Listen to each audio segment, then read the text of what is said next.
Boa noite. Vamos dar continuidade hoje à nossa aula sobre os atributos de Deus e estamos ainda nos atributos incomunicáveis de Deus. Nós já estudamos a unidade de Deus, a independência de Deus e agora nós vamos estudar a imutabilidade de Deus. E o que seria a imutabilidade de Deus? Deus é imutável no seu ser, nas suas perfeições, nos seus propósitos e nas suas promessas. Porém, Deus age e sente emoções. Age e sente de modos diversos diante de situações diferentes.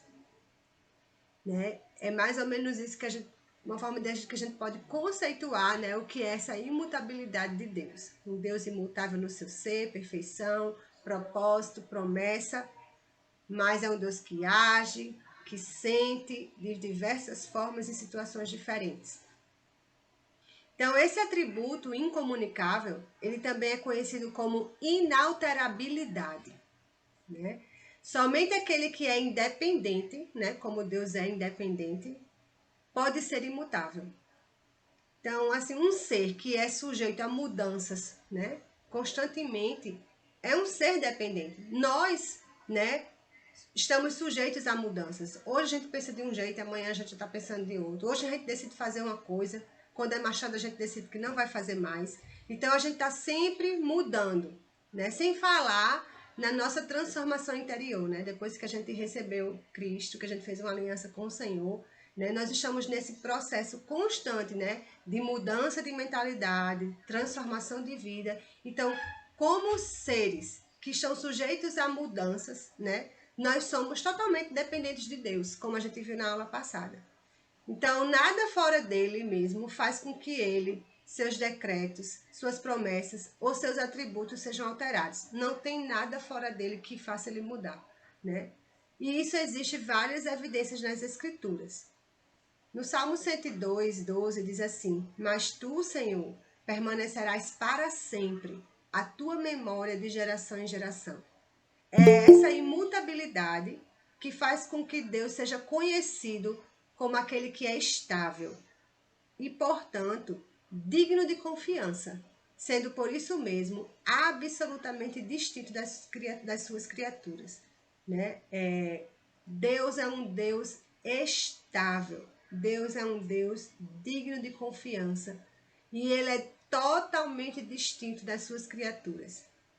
E essa imutabilidade, né, que traz essa estabilidade, é inerente apenas dele. Né? Ele não compartilhou conosco. Tem outro versículo também, em Malaquias 3,6, que diz assim: Porque eu, o Senhor, não mudo. Por isso vós, ó filhos de Jacó, não sois consumidos. E aqui ele está se referindo, né, a essa imutabilidade dele, né, revelando as suas virtudes, como paciência, né, e misericórdia. Então, dentro dessa imutabilidade, a gente precisa entender que Deus é imutável. Em primeiro lugar, ele é imutável no seu ser, né? E o que isso quer dizer? Que Deus é perfeitamente completo em si mesmo, né? Ele não é passível de mudança. Seu ser é imutável, porque ele não experimenta nem progresso, nem retrocesso, né? Ele nem vai para frente, nem vai para trás, ele nem melhora, nem piora. Então, as capacidades essenciais de Deus, elas não podem ser aumentadas nem diminuídas, porque ele é completo, ele é perfeito. E a gente vê isso no Salmo 102, né, ainda, no versículo 25 ao 27, que diz assim: Desde a antiguidade fundaste a terra, e os céus são obra das tuas mãos. Eles perecerão, mas tu permanecerás. Todos eles se envelhecerão como um vestido, como roupa os mudarás, e ficarão mudados. Porém, tu és o mesmo, e os teus anos nunca terão fim. Então, esses versículos revelam que Deus permanece, né? E que ele continua o mesmo, né? E que os seus anos nunca têm fim. Então, Deus existia antes da criação dos céus e da terra, né? E existirá muito depois da destruição de todas essas coisas. Então, Deus faz o universo mudar, o universo muda, né? Mas ele não, ele continua o mesmo. Tiago 1,17 diz assim: toda boa dádiva e todo dom perfeito vem do alto, descendo do Pai das luzes, em quem não há mudança nem sombra de variação. Deus é imutável, né? Pelo menos com respeito ao seu ser e com respeito às suas perfeições, né? Que se refere exatamente aos seus atributos ou aos aspectos do seu caráter. Se Deus não fosse imutável, ele não seria Deus, né? Então, a autoexistência de Deus faz com que ele seja imutável, constante, sem perecer nem nunca mudar. Então, Deus é imutável no seu ser, nas suas perfeições, em todos os aspectos do seu caráter, em todos os seus atributos.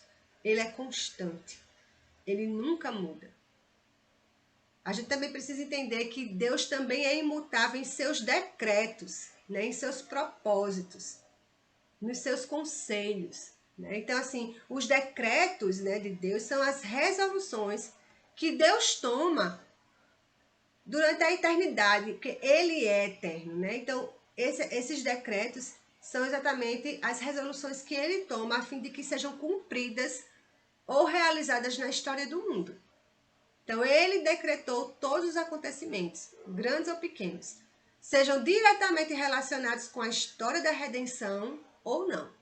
Então, Deus ele não vem se adaptando à história da humanidade, né? O princípio e fim já estão estabelecidos, já estão decretados, né? Desde quando ele criou todas as coisas, Apocalipse já estava determinado, já estava decretado, né? Deus, ele decretou seus propósitos, a redenção da humanidade através do sacrifício do Cordeiro de Deus, sacrifício de Yeshua, né? E ele cumpre e irá cumprir todos os seus decretos, todos os seus propósitos, né? Então, tudo que acontece em nosso mundo e em nossa vida pessoal é produto dessa vontade decretatória de Deus, que é imutável. A gente vê isso em Jó, no capítulo 23, no versículo 13 e 14, diz assim: mas se ele resolveu alguma coisa, quem então o desviará? O que a sua alma quiser, isso fará, porque cumprirá o que está ordenado a meu respeito. E muitas coisas como estas ainda tem consigo. Ainda também no livro de Jó, no capítulo 42, no verso 12, diz assim: bem sei eu que tudo podes, e que nenhum dos teus propósitos pode ser impedido. Provérbios 19, 21 diz assim: muitos propósitos há no coração do homem, porém o conselho do Senhor permanecerá. Então a gente entende que os seres humanos podem fazer planos. E fazemos planos constantemente, né? Mas muitos dos homens, né, que fazem seus próprios planos, quando consultados, né, da realização dos seus planos, se eles vão fazer, se eles vão conseguir, eles respondem com certeza, né? Sem levar em conta a sua impotência, né? Porque nós somos totalmente dependentes de Deus, a gente não pode nada sem Ele. Então, a gente precisa entender que Deus, né, faz com que os planos, os seus próprios planos prevaleçam sobre os planos dos homens. Porque somente os seus planos são imutáveis, os nossos não. Tudo que os homens planejam será executado. Sim, ele executará, mas, né, desde que esteja de acordo com os planos do Altíssimo. Isaías 14, no versículo 24 e no versículo 27, diz assim: o Senhor dos Exércitos jurou, dizendo: como pensei, assim sucederá, e como determinei, assim se efetuará, porque o Senhor dos Exércitos o determinou. Quem o invalidará? E a sua mão está estendida, quem, pois, a fará voltar atrás? Ainda em Isaías 46, versículo 9 ao 11 diz: lembrai-vos das coisas passadas desde a antiguidade, que eu sou Deus e não há outro Deus, não há outro semelhante a mim, que anuncie o fim desde o princípio. Ou seja, os seus decretos já estão determinados. E desde a antiguidade as coisas que ainda não sucederam, que digo, o meu conselho será firme e farei toda a minha vontade, que chama a ave da rapina desde o oriente e de uma terra remota, o homem do meu conselho. Porque assim o disse, e assim o farei vir. Eu o formei e também o farei. Então, gente, os homens mudam os seus planos, mas Deus não. E há duas razões pelas quais os planos dos homens mudam.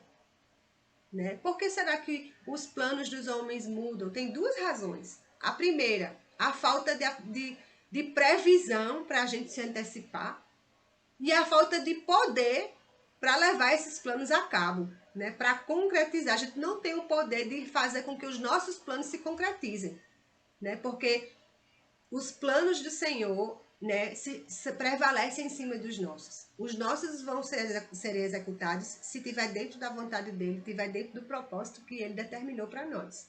Então, essa é uma enorme diferença entre Deus e os homens, entre o que é finito e o infinito, entre o Criador e as suas criaturas.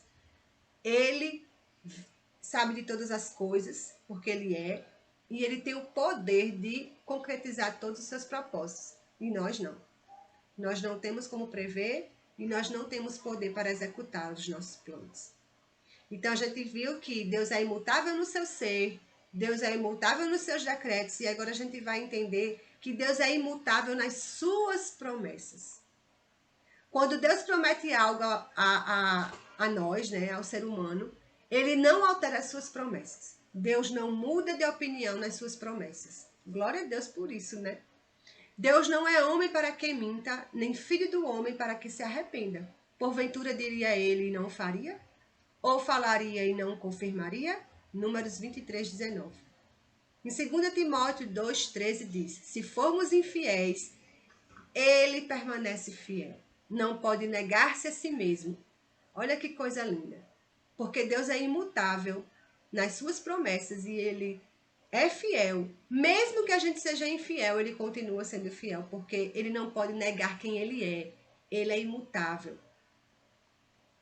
A fidelidade de Deus não deve ser entendida como fidelidade aos homens. Então, a fidelidade de Deus às suas promessas não é porque ele está sendo fiel aos homens. Ele está sendo fiel a si mesmo. Porque ele mesmo decretou, ele mesmo prometeu, ele mesmo designou que essas coisas aconteceriam. Em Gênesis 12, no versículo 1 a 3, diz assim, ora, o Senhor disse a Abraão, sai da tua terra, da tua parentela e da casa de teu pai, para a terra que eu te mostrarei, e te farei uma grande nação, e te abençoarei, e engrandecerei o teu nome, e tu serás uma bênção, e abençoarei os que te abençoarem, e amaldiçoarei os que te amaldiçoarem, e em ti serão benditas todas as famílias da terra. Deus fez uma promessa a Abraão. Deus é imutável nas suas promessas. Ele promete, ele cumpre. E a gente vê que essa promessa começou a se cumprir, né? Quando o Cordeiro de Deus, que é Jesus, Yeshua, né? Ele foi sacrificado, né? E todos os gentios da terra entraram na comunidade, lógico, que fizeram a nova aliança, né? Que sacrificaram o Cordeiro em seu lugar e entraram na comunidade de Israel, né? Essa promessa começou a se cumprir, porque ele diz que em ti serão benditas todas as famílias da terra. Não só o povo de Israel, não só as famílias judias, mas todas as famílias de todas as nações que crescem em Yeshua, né? Seriam benditas em Abraão. Então, Deus começou a cumprir essa promessa. Então, a fidelidade de Deus está baseada na sua imutabilidade. Porque Deus é imutável, ele é fiel. O cumprimento das suas promessas está vinculado ao seu poder para cumpri-las. Ele é poderoso para cumprir aquilo que ele prometeu. Ele tem poder para executá-las, para torná-las, né, reais e visíveis. Então a gente está vendo que nesse atributo, né, incomunicável da imutabilidade, a gente pode ver que ele é imutável no seu ser, nas suas perfeições, nos seus atributos, no seu caráter. Ele é imutável nos seus decretos, aquilo que ele decretou, aquilo que ele determinou, ele cumpre. E nas suas promessas, como a gente acabou de ver. Mas a gente também tem outro aspecto, né? Que Deus é imutável nos seus atributos. E como assim? Deus é imutável no seu amor. Deus é amor, né? Em João 13:1 diz: Ora, antes da festa da Páscoa, sabendo Jesus que já era chegada a sua hora de passar deste mundo para o Pai, como havia amado os seus que estavam no mundo, amou-os até o fim. Então, o Senhor, né, Jesus, nos amou até o fim. Então, o amor do Senhor é imutável, porque Ele é amor, né? Deus é imutável na sua verdade, né? Lucas 21:33 diz: Passará o céu e a terra, mas as minhas palavras não passarão, né? A palavra do Senhor é para sempre. Ele não muda. E ele é imutável também na sua misericórdia. No Salmo 100, versículo 5 diz: Porque o Senhor é bom e é eterna a sua misericórdia, e a sua verdade dura de geração em geração. Outro aspecto também é que Deus é imutável na concessão dos seus dons. Sim, porque, como diz, né, lá em Tiago 1,17, toda boa dádiva e todo bom perfeito vem do alto, descendo do Pai das luzes, em que não há mudança nem sombra de variação.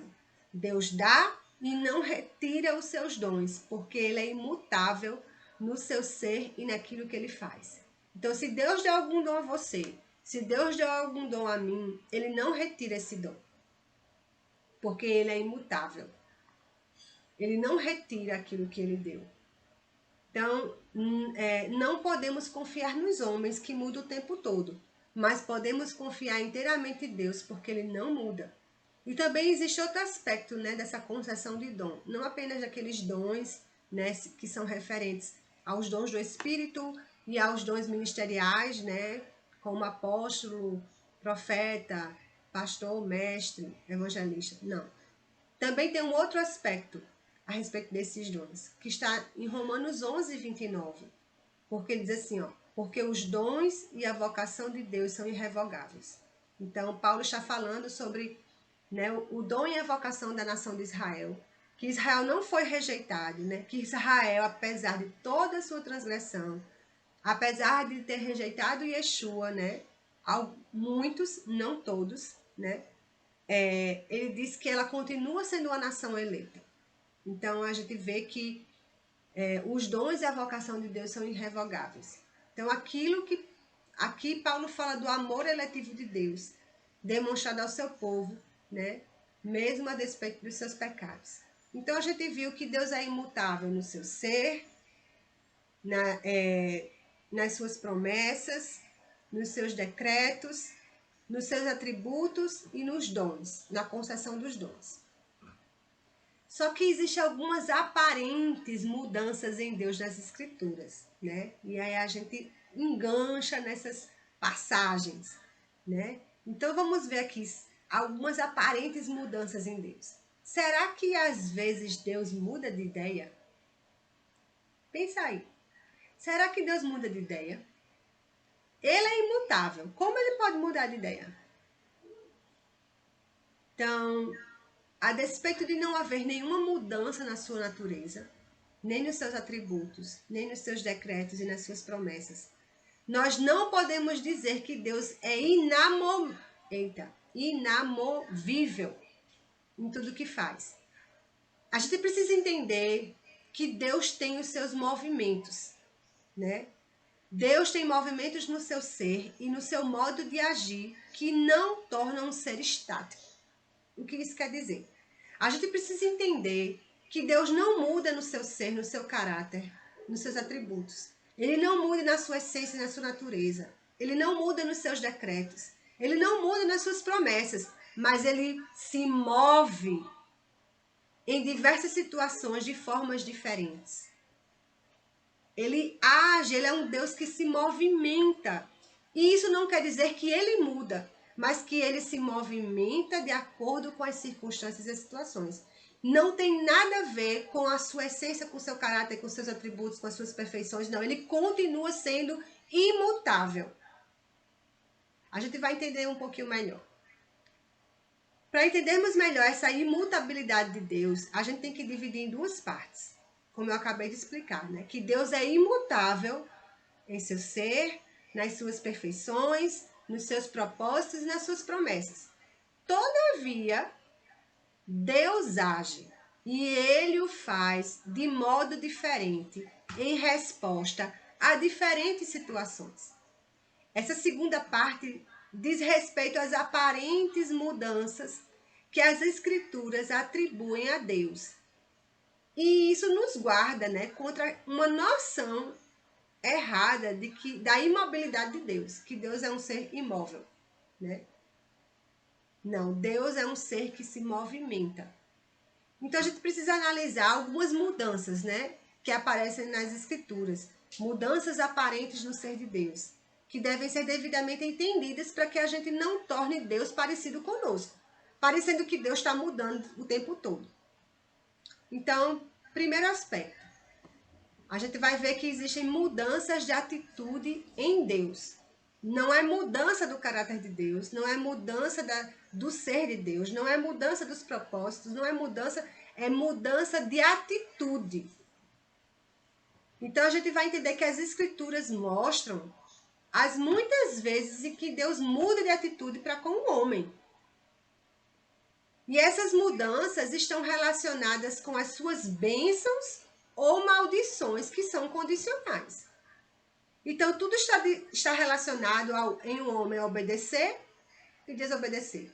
Então, se o homem ele obedece, ele é abençoado. Se o homem desobedece, ele pode ser amaldiçoado.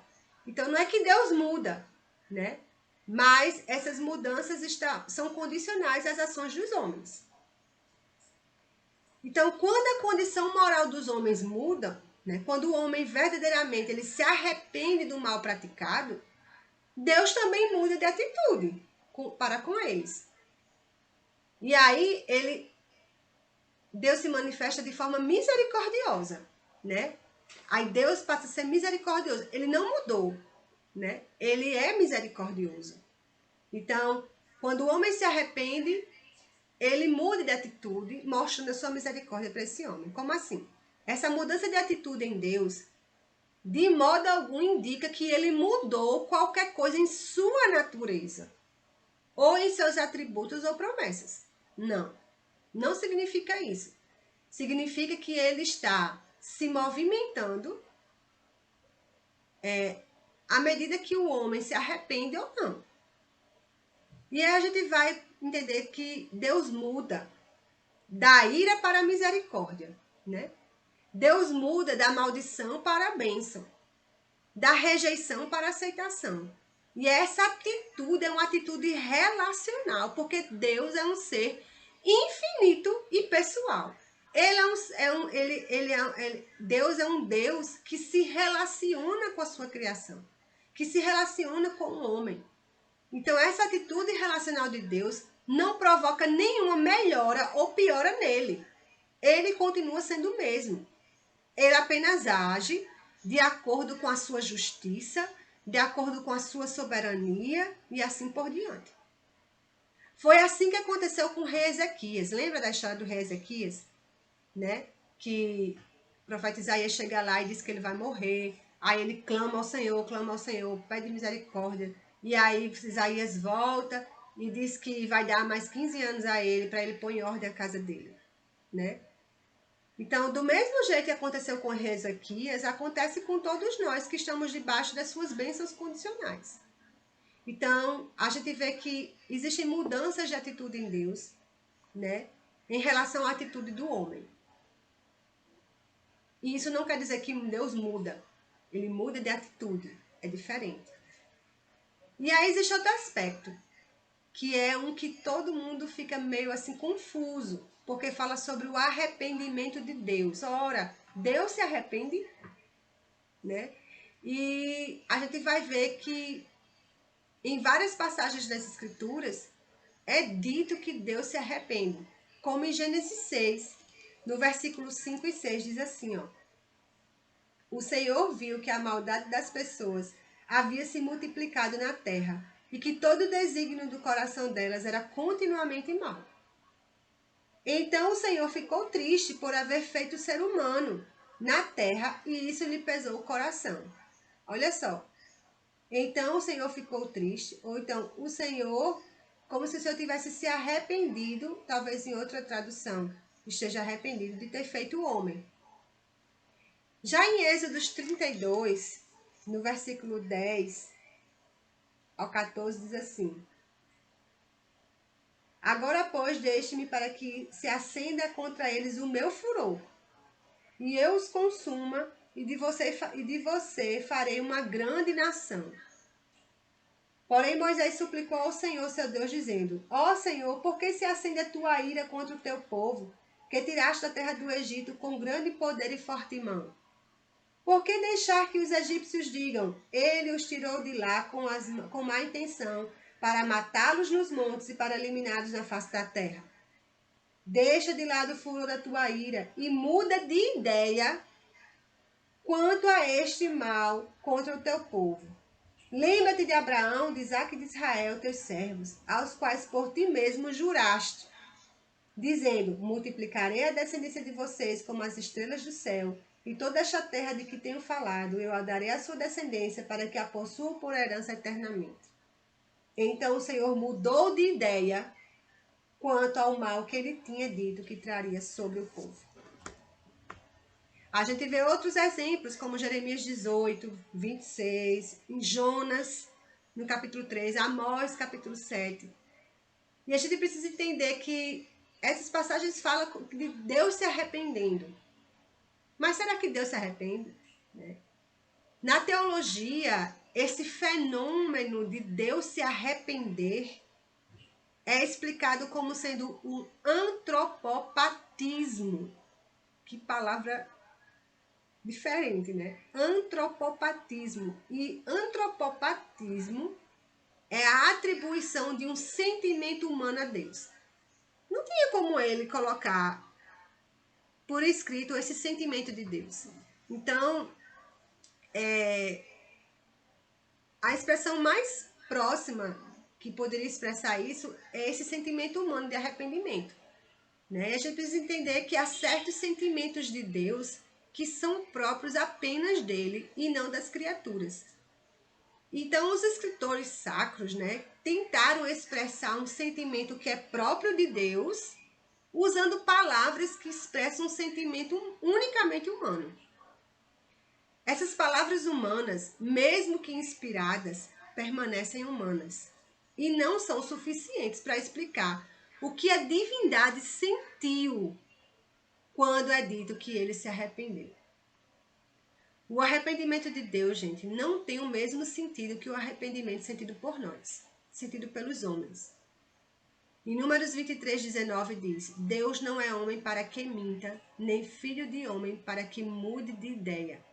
Será que tendo ele prometido não fará? Ou tendo falado não cumprirá?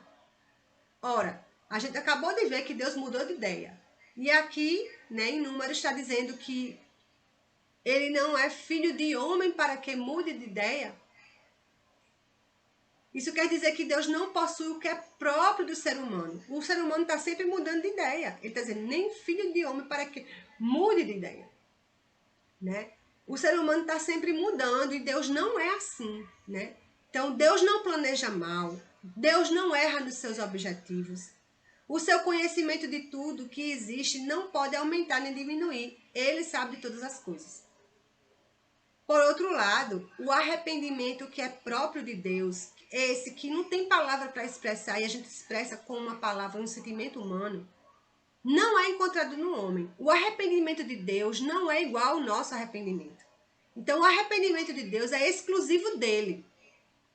Em 1 Samuel, no capítulo 15, no verso 11, diz assim: Lamento haver constituído Saul como rei, porque deixou de me seguir e não executou as minhas palavras. Então Samuel ficou triste e clamou ao Senhor durante toda a noite. Será que Deus não sabia que Saul ia deixar de seguir ele? Claro que Deus sabia. E aí aqui em 1 Samuel, ainda no mesmo capítulo 15, no versículo 29, diz: Também a glória de Israel não mente, nem muda de ideia, porque não é homem para que mude de ideia. Então, nesse mesmo capítulo, é dito que Deus se arrepende e também que ele não se arrepende.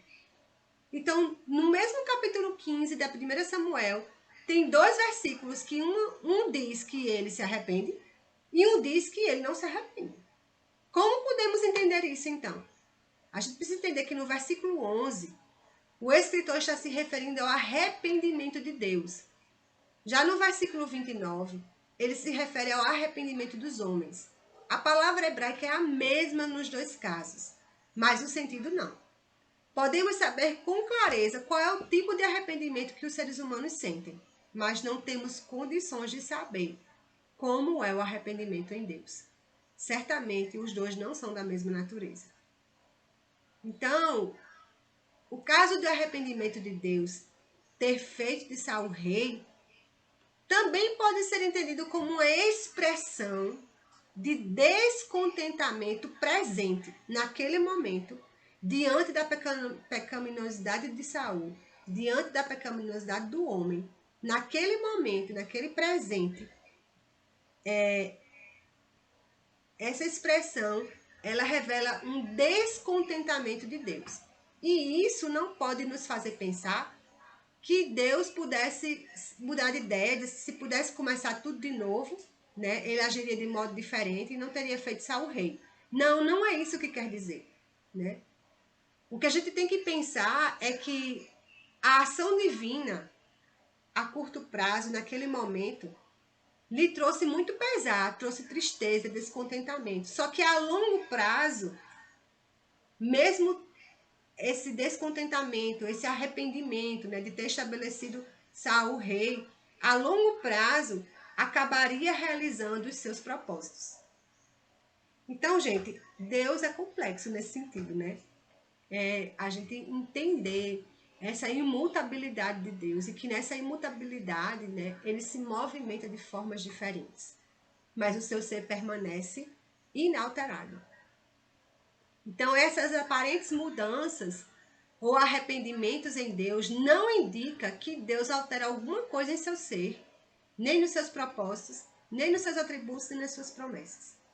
E existe uma teologia que eu nem sabia que existia, que se chama teologia do processo. E essa teologia do processo, ela nega a imutabilidade de Deus. E afirma que, como tudo muda o tempo todo, né? Deus deve mudar também. Então, essa teologia, ela acha que se Deus é imutável, então nada do que eu faça afeta Deus. Então, se Deus estabeleceu o juízo, Deus vai julgar. E a gente sabe que não é assim. Se o homem se arrepender, Deus retira o juízo e Deus abençoa. Então, essa teologia equivocada, errada, né? Ela diz que, ela afirma que as nossas ações são tão importantes que exercem influência sobre o próprio Deus.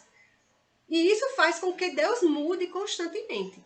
Então, a teologia do processo diz que Deus está continuamente mudando. À medida que o mundo vai mudando, à medida que as coisas, a sociedade vai mudando, que o homem vai mudando, isso afeta Deus e ele vai mudando. Olha, isso é uma excelente argumentação, né? Isso é uma excelente desculpa para Deus aceitar certas atitudes condenáveis por Deus na nossa sociedade, como a ideologia de gênero, como as perversões sexuais, né?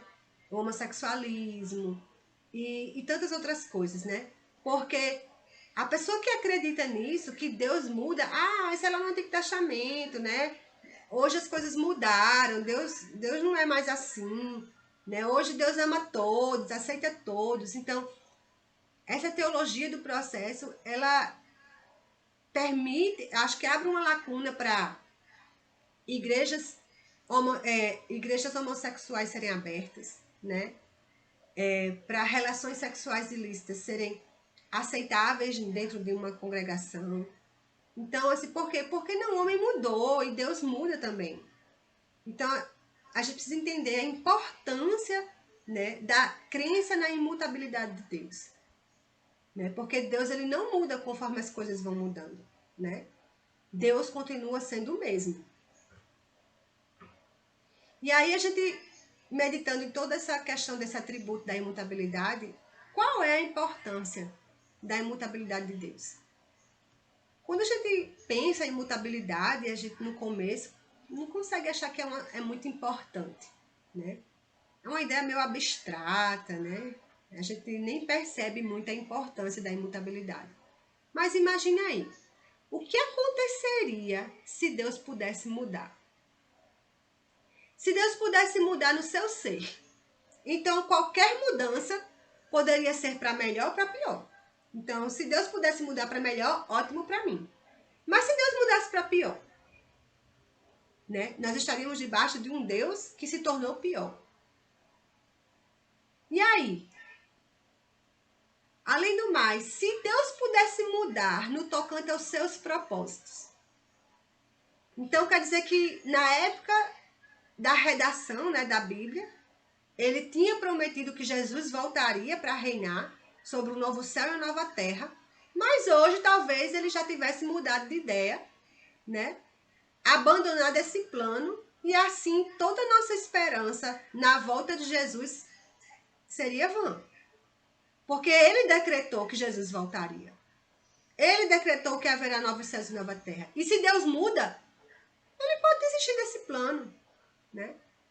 E aí toda a nossa fé, todo o nosso esforço de obediência, toda a nossa vida de dedicação a ele seria em vão. Agora imagine se Deus pudesse mudar no tocante às suas promessas. Como é que a gente poderia confiar plenamente na vida eterna? Se ele prometeu a vida eterna, mas agora ele não mudou de ideia, né? Mesmo uma breve reflexão, como a gente está fazendo aqui, né? Como essa, já demonstra a fundamental importância da doutrina da imutabilidade de Deus. Se Deus não é imutável, então todo o fundamento da nossa fé cai. E o nosso entendimento do universo desmorona. Porque nossa fé, gente, nossa esperança e o nosso conhecimento de Deus depende de uma pessoa infinitamente digna de confiança, pois ele é absoluto e eternamente imutável no seu ser, nas suas perfeições, nos seus propósitos, nas suas promessas. Eu posso confiar em Deus, porque ele não muda, porque ele é totalmente confiável. Ele é imutável no seu caráter, no seu ser, nos seus atributos, nos seus decretos, nas suas promessas, na concessão de dons. Ele continua sendo o mesmo. Por mais que ele possa se movimentar diferente, de diferentes formas, em diferentes situações, ele não muda. Ele nem melhora, nem piora. Ele nem adquire mais conhecimento ou perde conhecimento. Ele nem progride nem retrocede. Ele é perfeito. E porque ele é imutável, ele é digno de confiança. E aí eu começo a entender que não importa que eu seja infiel, ele prometeu que seria fiel, né? E aí eu começo a entender que todas as suas promessas que ele fez a mim e a você, ele irá cumprir. Porque ele é digno de confiança. Amém? E a aula está encerrando e eu quero deixar aqui o espaço aberto para vocês.